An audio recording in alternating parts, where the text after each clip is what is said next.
साथियों, मैं आपका दोस्त प्रेमदीप कुलश्रेष्ठ फिर से एक नई कहानी लेकर आया हूँ।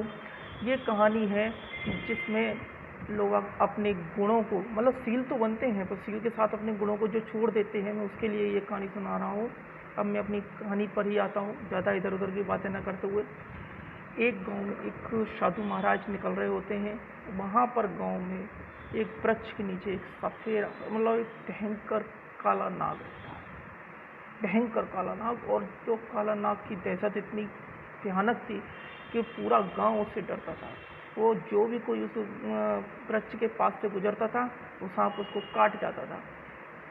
लोगों के अंदर बहुत ज़्यादा डर था और वो पूरा गांव उस वृक्ष के आसपास नहीं गुजरते थे। एक बार गांव में एक साधु महाराज आए और वो साधु महाराज उस वृक्ष के पास ही उन्होंने अपनी आराधना शुरू कर दी। बैठ गए, समाधि ले ली और शुरू किया। सर सांप तो सांप था, सांप निकला और जैसे ही उन्होंने साधु महाराज को डसना चाहा तो साधु महाराज ने अपने मंत्र से उसको बांध दिया। 3 दिन तक साधु महाराज तपस्या करते रहे। 3 दिन तक सांप बंधा रहा। बंधने के बाद सांप ने अपने मन में साधु महाराज से भूल की माफ़ी मांगी कि प्रभु मेरे को छोड़ दो, मुझसे गलती हो गई, मैं ऐसा कभी नहीं करूँगा।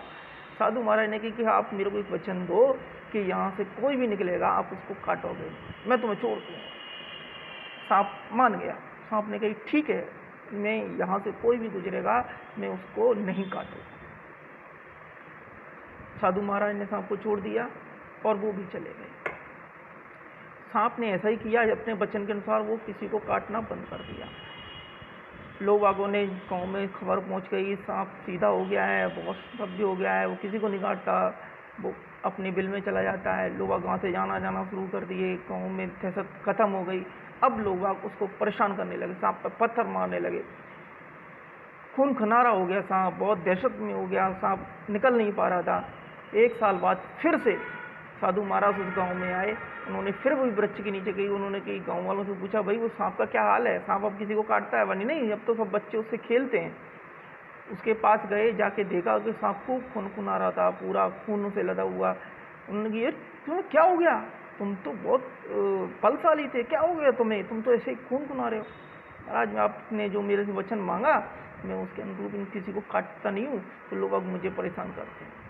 साधु महाराज ने उससे कहा, जो आप भी सुनिए, बहुत अच्छी बात कही कि मैंने तुम्हें काटने के लिए मना किया था, फुसकार मारने के लिए नहीं। जब तुम अपने गुणों को भूल जाओगे तो लोग तुम्हें परेशान करेंगे ही। सील बनो, सभ्य बनो, पर अपने गुणों को मत भूलो। फुसकार तो जरूरी है मेरे दोस्तों, फुसकार बहुत जरूरी है और फुसकार मारो। लोगों के अंदर अपनी पहचान बनाए रखो, पहचान नहीं खोनी चाहिए। यदि जैसे ही पहचान खोई आप खत्म हो जाओगे। इसी के साथ अपनी कहानी ख़त्म करता हूँ। आपको अच्छी लगी हो इसको लाइक करना, सब्सक्राइब करना और कमेंट्स बॉक्स में ज़रूर डालना।